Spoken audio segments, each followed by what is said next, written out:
How to withdraw from Robinhood. Hi everyone, welcome back to our channel. Today in this following video I'm going to show you how you can withdraw from Robinhood. In order to withdraw money from Robinhood, first thing first, you'll have to make sure that your device is connected to an internet service, and then to begin with, open up or log in into your Robinhood account.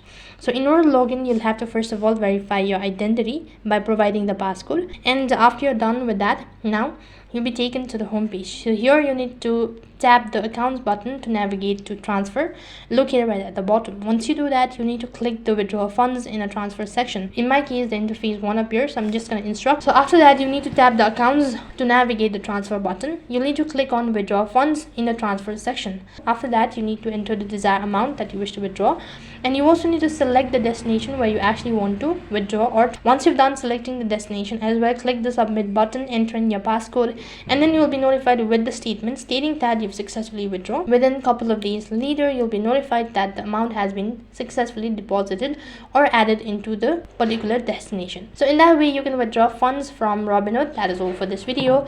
I hope the video was helpful. Make sure to like, share and subscribe to our channel. Thank you for watching. See you in the next video.